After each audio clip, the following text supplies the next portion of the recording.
नमस्कार विद्यार्थी मित्रांनो, तुमचं स्वागत आहे जय हिंद पाठशाला या यूट्यूब चॅनलमध्ये. आपण दररोज रात्री 9 वाजता मराठी व्याकरणाचा व्हिडिओ अपलोड करत असतो.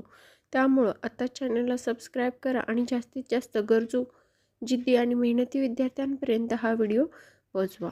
चला तर मग सुरुवात करूया आजच्या व्हिडिओला. आजच्या व्हिडिओमध्ये मराठी व्याकरणामध्ये प्रयोग आपण पाहणार आहोत. तर प्रयोग कशाला म्हणायचं? एखाद्या वाक्यात कर्ता म्हणजेच सब्जेक्ट, कर्म म्हणजेच ऑब्जेक्ट आणि क्रियापद यांचा जो परस्पर संबंध असतो त्याला व्याकरणामध्ये प्रयोग असं म्हणतात. मग या प्रयोग ओळखण्याच्या काही पद्धती आहेत का? तर हो, आहेत. प्रयोग ओळखण्याच्या सोप्या खुण्या किंवा युक्त्या पाहायचं झालं तर प्रत्यय नियम, अधिकार, कर्त्याचे प्रत्यय, त्याचबरोबर आपल्याला सकर्मक वाक्य आणि असकर्मक वाक्य हे समजून घ्यावं लागेल. चला तर मग प्रत्ययाचा नियम काय आहे पाहूया. तर प्रत्ययाचा नियम पाहायचा झाला तर ज्या शब्दाला कर्ता किंवा कर्म प्रत्यय नसतो, त्याला क्रियापदावर प्रभाव नसतो, त्याला प्रत्ययाचा नियम असं म्हणायचं. मग अधिकार काय आहे? तर अधिकारामध्ये ज्या शब्दाला प्रत्यय नसतो तो घटक क्रियापदावर अधिकार गाजवतो आणि प्रयोग ठरतो, त्याला आपण अधिकार म्हणायचं. मग कर्त्याचे प्रत्यय काय आहे? तर कर्त्याचे प्रत्यय पाहत असताना आपल्याला कर्मणी आणि भावे प्रयोगात कर्त्याला तृतीय, ने, नी, चतुर्थी, ला, ना किंवा षष्टी, चे, चा, ची, चे हे प्रत्यय असू शकतात. त्याला आपण कर्त्याचे प्रत्यय असं म्हणतो. मग सकर्मक वाक्य आणि असकर्मक वाक्य हे दोन आवश्यक आहेत आपल्याला प्रयोग ओळखण्यासाठी.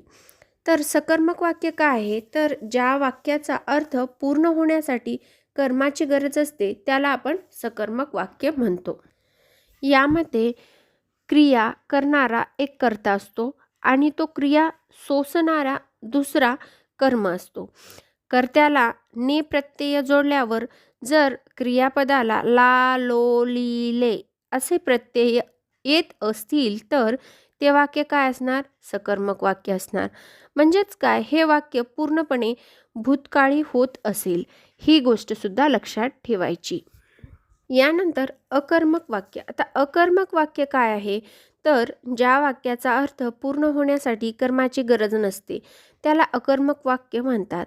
क्रिया करणारा व क्रिया सोसणारा तोच असतो किंवा क्रियापदाला काय आणि कोणाला असा प्रश्न विचारला असता जर उत्तर करता स्वतःच येत असेल तर त्याला काय म्हणायचं? तर अकर्मक वाक्य म्हणायचं. मग प्रयोगाचे मुख्य किती प्रकार पडतात? तर प्रयोगाचे मुख्य 3 प्रकार पडतात, ज्यामध्ये कर्तरी, कर्मणी आणि भावे येतात. आता प्रत्येकाचे वेगवेगळे प्रकार पडत असतात. जसं की कर्तरी प्रयोगाचे 2 वेगळे सकर्मक आणि अकर्मक प्रयोग म्हणून प्रकार पडतात. तर कर्मणी प्रयोगाचे प्रधान कर्तव्य कर्मणी प्रयोग, त्याचबरोबर गौण कर्तव्य कर्मणी प्रयोग आणि भावे प्रयोगाचे 3 प्रकार पडतात, उपप्रकार, ज्यामध्ये प्रधान कर्तव्य भावे प्रयोग, गौण कर्तव्य भावे प्रयोग आणि अकर्तव्य भावे प्रयोग असे 3 प्रकार पडत असतात. आज आपण प्रयोगातील कर्तरी प्रयोग हा प्रयोग संपूर्णपणे अभ्यासणार आहोत. तर कर्तरी प्रयोग काय आहे? जेव्हा वाक्यातील क्रियापद हे कर्त्याच्या लिंग आणि वचनानुसार बदलते तेव्हा त्याला कर्तरी प्रयोग म्हणतात.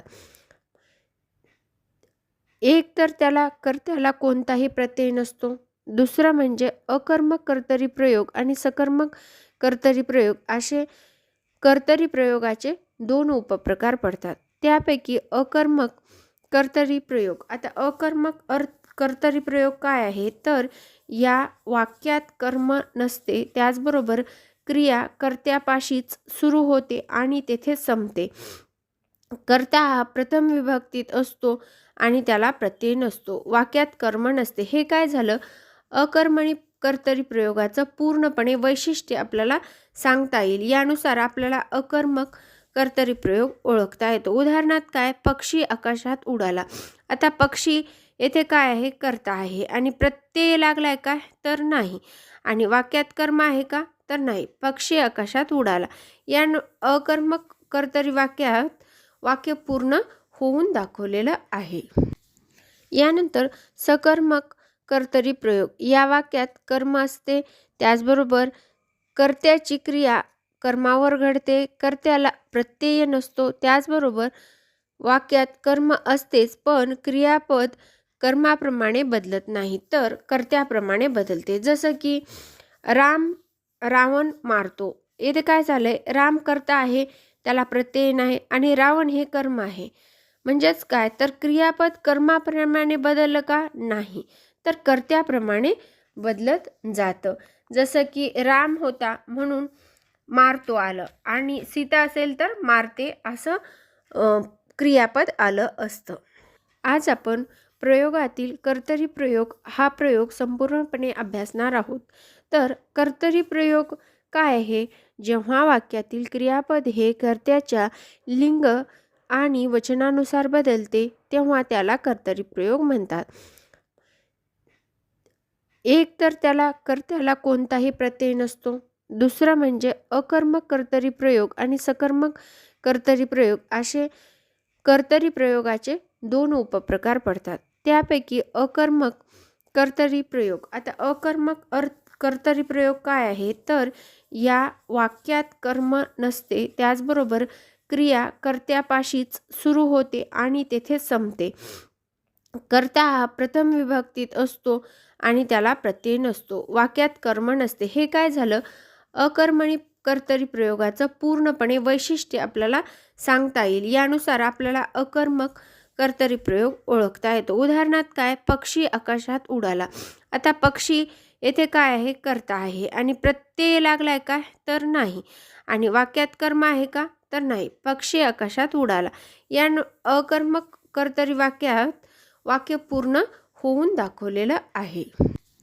यानंतर सकर्मक कर्तरी प्रयोग. या वाक्यात कर्म असते, त्याचबरोबर कर्त्याची क्रिया कर्मावर घडते, कर्त्याला प्रत्यय नसतो. त्याचबरोबर वाक्यात कर्म असतेच, पण क्रियापद कर्माप्रमाणे बदलत नाही, तर कर्त्याप्रमाणे बदलते. जसं की राम रावण मारतो. येथे काय झालंय? राम कर्ता आहे, त्याला प्रत्यय नाही, आणि रावण हे कर्म आहे.